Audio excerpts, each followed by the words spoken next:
This is the history and impact of hypobaric chambers in the Navy.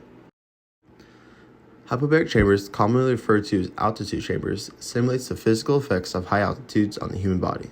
This was commonly used to train aircrew to be able to recognize these effects and respond to them. The reason I chose this subject is because my dad and his friend separately put up at least 80 hours into these chambers. So I've been able to hear a bit about them throughout the years, and since I was able to interview them further, their experiences truly shaped this presentation. This is actually a picture of my father and one of his coworkers in the chamber. You can see the students in the picture taking part in the Pensacola patty cake. The chamber is separated into 3 separate rooms: the accumulator, which holds 24 people, the intermediate lock, which holds 8, and the outer lock, which is just a pressurized space outside the both of them.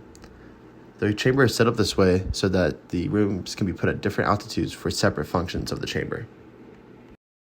2 groups of 12 would go into the accumulator. After the room's altitude is raised up to 25,000 feet, one group will go off oxygen while the other group stays on oxygen so they can observe them and see how hypoxia affects the other group.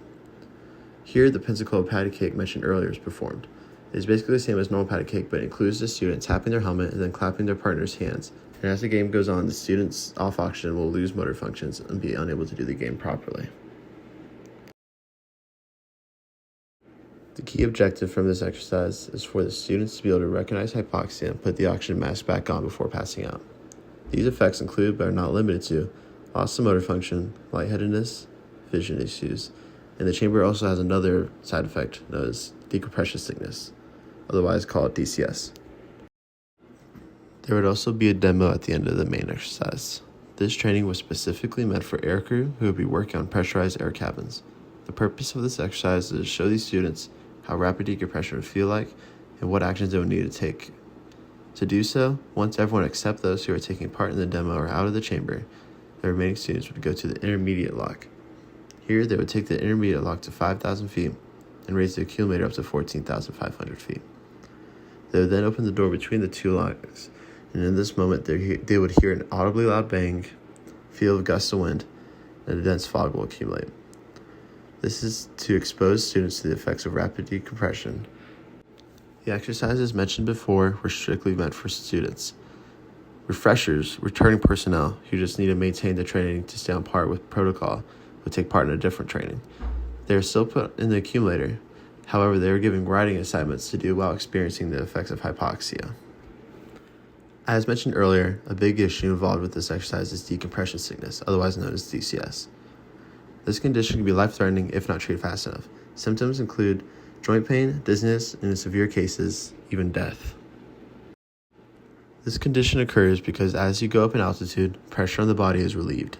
The less pressure allows for any gas bubbles in your body to expand, so to remove them, hyperbaric chambers put pressure on the body. Hyperbaric chambers are the exact opposite of hypobaric chambers. They simulate going lower in altitude rather than up. This results in the gas bubbles hopefully dissolving into the tissue, but sometimes it takes more than one go, so you will be raised and put back down until the gas is cleared. In 2016, the hypobaric chamber training was removed from the Navy. This is because the Navy determined the risks outweighed the benefits, as well as the high maintenance and manpower costs overall put the hypobaric chambers to rest. While that training was discontinued, the hypoxia training is still extremely important to the Navy, so it was replaced with reduced oxygen breathing devices that replace oxygen with nitrogen, which simulates the loss of oxygen a lot more safely. They are, however, still used in the Army and Air Force. Overall, the use and removal of the hypobaric chambers in the Navy was extremely interesting.